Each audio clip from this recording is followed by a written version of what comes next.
man, she can spin it and talk it and, really put her words together. She's a professional when it comes to this mouthpiece here and this microphone. She should really think about running for office. I ain't lying, bro. She's that damn good. She's so convincing. She can sell anything. Bro, she can sell water to a well. She can sell salt to a slug. This lady mouthpiece is cold. I ain't lying, dog. I ain't lying. I mean, she could tell a lie straight to your face, and you'll be like, damn, for real, and believe it, bro. That's how good Stephanie White. Recent developments surrounding Indiana Fever head coach Stephanie White have sparked significant discussion following the team's latest defeat. Questions about her job security have emerged, with speculation mounting about whether she will retain her position through the season's conclusion. White possesses exceptional verbal communication abilities and demonstrates remarkable skill in public speaking engagements. Her articulation during media interactions showcases professional-level presentation capabilities that could translate well into political arenas. This talent for persuasive discourse allows her to navigate difficult conversations with impressive dexterity, often presenting compelling narratives regardless of underlying circumstances. The Fever's recent setback against Phoenix Mercury resulted in the team sliding to 8th position, creating uncertainty around their postseason aspirations. Stephanie White is with lying, dog. I ain't bullshit, man. She is one of them ones. Now, we ultimately know that the team did lose to the Phoenix Mercury last night, and now we're dropped back down to 8th place, and it's looking real spooky for the Indiana Fever playoff hopes.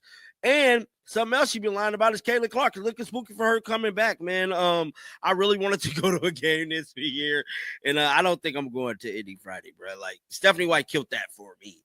But with all that being said, man, she did a press.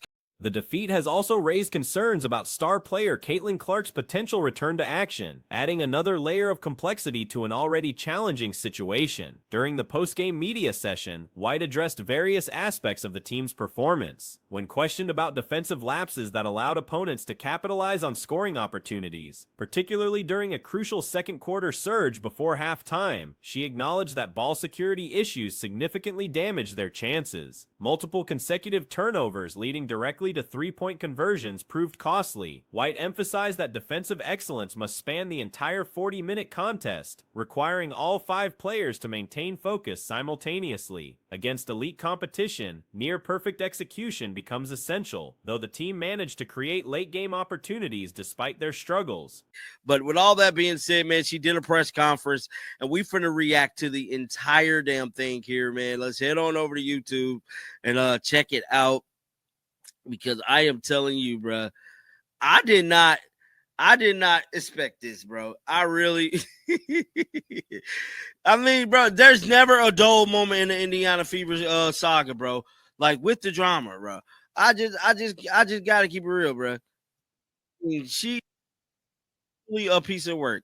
She is truly, and However, surrendering 3 offensive rebounds during a critical possession exemplified the attention-to-detail problems that plagued their effort. Regarding coaching staff intervention during momentum shifts, White explained that strategic timeouts and tactical adjustments represent standard responses to problematic stretches. Nevertheless, successful implementation ultimately depends on player execution during live action. The integration of 3 new rotation players who log substantial minutes has complicated defensive schemes, requiring enhanced communication to ensure everyone understands their roles, and any mid-game modifications. The foul disparity proved significant, with Phoenix attempting 23 free throws compared to Indiana's 8 attempts. Such imbalances invariably influence game outcomes and create additional obstacles for teams trailing in that statistical category.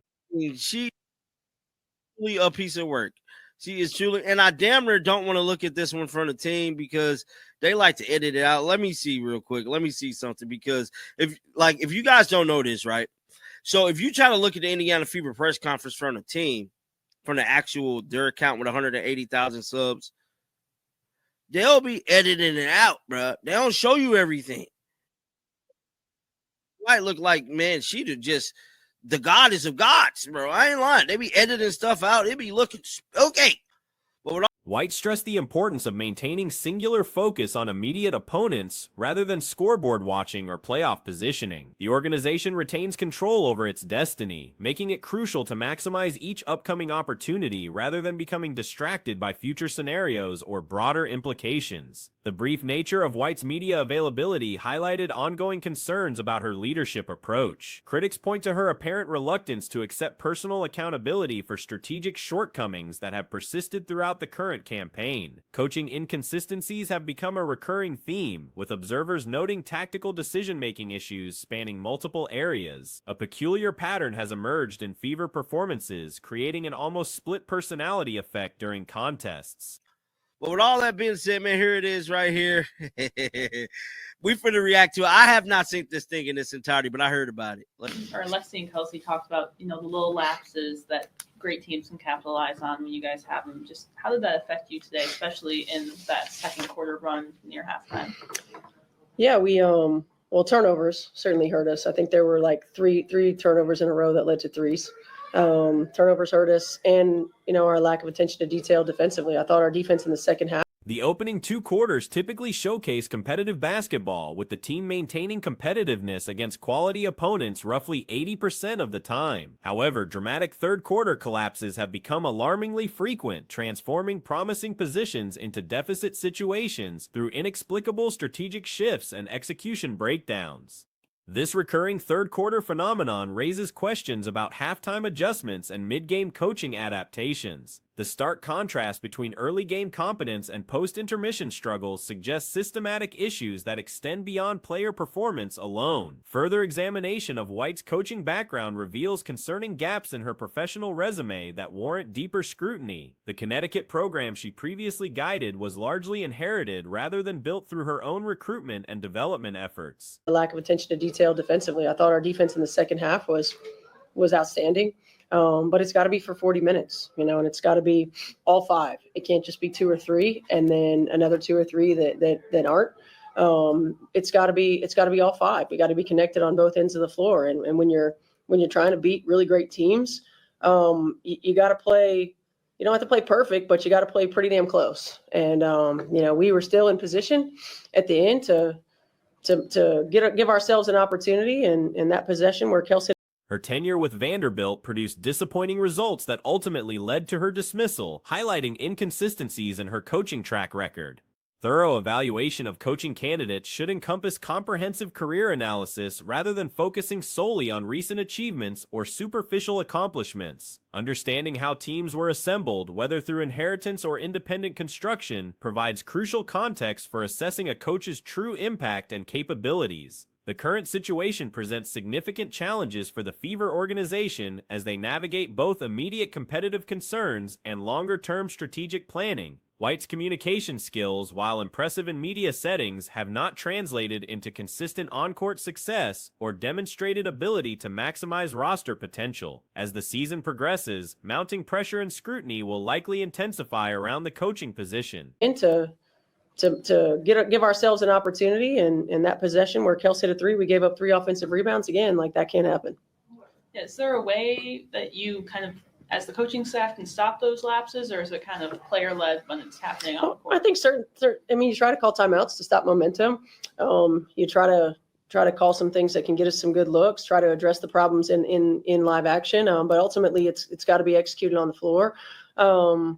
And again, we're talking about, implementing 3 new players. The organization faces difficult decisions about leadership direction while attempting to salvage playoff hopes and maintain organizational stability. The combination of tactical inconsistencies, questionable strategic adjustments, and concerning historical patterns creates a complex evaluation scenario for franchise decision-makers. Disconnect between early game competitiveness and late game struggles suggest fundamental issues with game management and strategic implementation that extend beyond typical growing pains or personnel integration challenges. These systemic problems require immediate attention and resolution to prevent further deterioration of team performance and organizational confidence. Recent developments emerged from Phoenix involving Nate Tibbetts, the Mercury's head coach, and former Indiana Fever player DeWanna Bonner, alongside her teammate Elisa Thomas. During their late-night media session, both individuals made pointed remarks regarding Stephanie White's coaching decisions. Getting 3 new players that are playing a lot of minutes for us. And so some of our defensive coverages are different, a little bit different, and making sure that they're attuned to what we're doing. And if we make adjustments, we got to make sure everybody's on the same page. And I think, the Mercury had 23 foul shots compared to 8 for you guys. Just how did that fouling impact the game as well? It always impacts the games. And I guess throughout the stretch too, you've, especially in these past couple games, you've talked about, just focusing. The Indiana Fever's recent defeat pushed them down to 8th place in the standings. Another loss could seriously threaten their playoff chances for the 2025 season. Many observers point fingers at Stephanie White's leadership as a primary concern. Her tendency to implement mid-game adjustments and second-half modifications appears to contribute to their struggles. Teams invest considerable time reviewing game footage to identify what strategies succeed and which ones fail. 25 season, and they ultimately got to blame Stephanie White. I got another video coming up kind of speaking about her as well, because I don't know what it is about Stephanie White changing stuff up in the game, and second half switch ups and all these things play a factor to them losing in my eyes. But to each his own, dog. Whatever can to fine tune mistakes, go to video, film, see where rotations work, what don't, defensive schemes. So this includes analyzing rotations and defensive approaches through extensive video analysis sessions. When questioned about their partnership chemistry, the players acknowledge their long-standing collaboration creates natural understanding. They've developed subtle communication methods through extended play together. One player mentioned knowing when her teammate says something, she likely intends the opposite action, though this revelation was meant to stay private. Regarding upcoming matches against Washington and Connecticut teams eliminated from playoff contention, the Mercury emphasized maintaining focus. Film, see where rotations work, what don't, defensive schemes. So we spend a lot of time in the video room right now. The trust and understanding you two have together from playing together so long. Like at this point, are there like eye movements, hand signals, and you just know where the other one's going to be? Yeah, sometimes. Yeah, I mean, like you said, we've played together for a long time. I think she just understands my thought process and what I need her to do in that moment.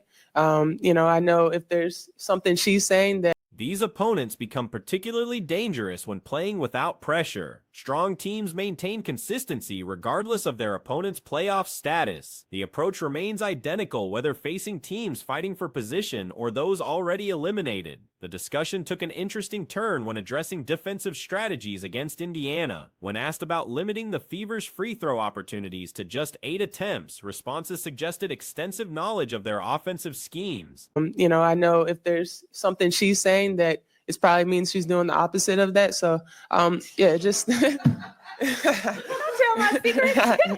my bad. But yeah, it's just a long time chemistry, and it's just a lot of fun playing with her. Going off of Greg's point, you play Washington and then Connecticut teams that are out of the playoffs. How do you guys not let your guard down and take those games as seriously as you guys have been taking these last few?